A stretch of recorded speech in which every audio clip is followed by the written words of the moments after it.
Sunset Report. So, as it says, let's talk a bit more about New Orleans Mayor Mitch Landrieu and the big pocket trial lawyer who's connected to all this. The removal of the long-standing monuments to Confederate heroes. Again, same disclaimer I made in the 1800s. I'm ahead of myself. That I made in the midday report. I didn't have any ancestors here at that time. I'm Jewish, like most Jews. Didn't have any ancestors even in the U.S. during the time of the Civil War. I hope this is straight. Hold on. It's a little bit better. But I'm very concerned about the slippery slope when it comes to removal of monuments. George Washington, Thomas Jefferson owned slaves. Robert E. Lee did not. And I think it's a part of a much bigger agenda, actually. Anything that would offend someone. And obviously this could mean stuff Jewish people are doing, which is my people. But, badges of whiteness, all that stuff. The slippery slope. That's not what I'm here to talk about right now. I gave you the link. I'm basically reading from a piece and then reading the comments. I do this a lot. I don't feel too bad about it because I give credit and you might not otherwise be familiar with it otherwise. But it's Gavin McInnes's. He writes a lot for Tacky's magazine, and I think he's on Rebel Media. I know some don't like him on the right. They think he's kind of a phony, but whatever. I linked my midday report. I linked an article about how Alabama passed a bill to protect Confederate monuments, and a funny onion piece that sort of relates to all this. So let me read you the story, or the opinion piece by Gavin McInnes. It was published May 11th, 2017, which is 10 days ago now. I'm a little slow with this, I apologize.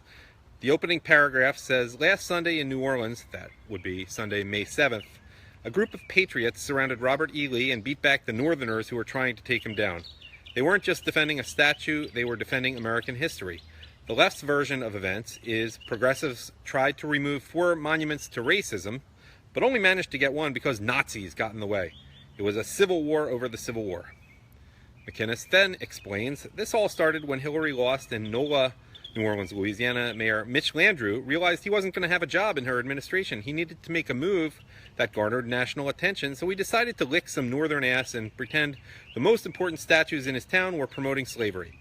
Louisianans don't believe this, and I suspect he doesn't either. It's a Yankee thing to say, but it looks good on paper, so we went for it. On Confederates Day, April 24th actually, in the dead of Confederates Night, he removed the Liberty Place monument. This apolitical obelisk marks the site of a riot that broke out after New Orleans residents had finally had enough of Reconstruction in quotation marks. After the Civil War, the North had put in a puppet government of incompetent retards. That's Gavin McInnes's word, not mine. Actually, these are all Gavin McInnes's words, except for the ones I screw up in the reading. The incompetent retards, again his word, who raised taxes by 400% and turned the city into Caracas. Reconstruction had more to do with revenge than rebuilding, and the local...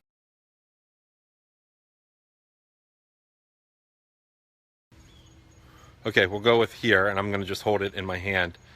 I don't know where we had the signal problem, but he writes, that's absurd, but the beauty of a monument like this is it stimulates the discussion. If your son asks you about it on the way to school, you can tell him both versions of the story and he can look it up on his own. This is not what the left wants. They want to control the information and make sure their story is the only story. He continues, they were successful. It took armed policemen at high vantage points and masked contractors in bulletproof vests. But today all that remembers of the monument is a cement block and some dried glue where the names of the dead used to be. This act of government-endorsed vandalism was only the beginning. Soon, Antifa was bussed in and encouraged to attack the remaining three monuments on the hit list. Statues of Confederate President Jefferson Davis, General P.G.T. Beauregard on a horse, and a massive Robert E. Lee, that is the Robert E. Lee statue, that is the centerpiece, or a monument, that is the centerpiece of the entire area. It's so big it has a spiral staircase inside of it. Now I skip a little bit here. We've got all these benches and landscaping leading to a gray cube where history used to be. The monuments were vandalized seemingly free of interruption from the local police. Sounds like, well, You can read the implications of that. And it was looking like they would meet the same fate as liberty. The mayor rode with Antifa to protests on Sunday, but he was met with resistance from his own constituents. Here he was, side by side with rich white kids from Chicago and Los Angeles and New York, fighting with both black and white locals who refused to let him destroy their city. Isn't that what the Civil War was all about? Southerners weren't fighting to defend slavery. Owning slaves was for the top 1%. You might as well go to war to protect a billionaire's Lamborghini collection. No. The South went to war because the North tried to tell them what to do. Now I'm going to skip a little bit and, if only, well, I have some signal issues, so who knows how long this will last, but it's good to drive traffic to the original here.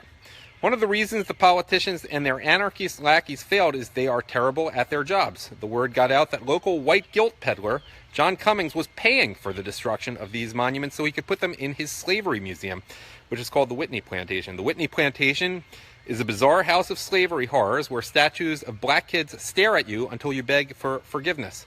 Locals told me he is going to have slave rides where you can cram yourself into the bowels of the ship and tour around the Mississippi River to atone for your sins. Mitch, that's Mitch Landrieu, the mayor, stood to benefit from the carnage because he'd be the one selling the statues, and the left benefited because it furthers their narrative. Next to the broken obelisk is Cummings Museum. He could put up his own plaque explaining that this commemorated a time when racist whites stormed City Hall and murdered black politicians. One protester said as much by holding up a sign that said, "Museums, not monuments." Even worse than this disgusting corruption behind this collusion was the behavior of the goons sent in to attack the patriots. While we have armed war vets like the Oath Keepers and free speech chauvinists like the Proud Boys, they have amassed a delirious mob of spoiled brats who attack like manic junkies about to get shot.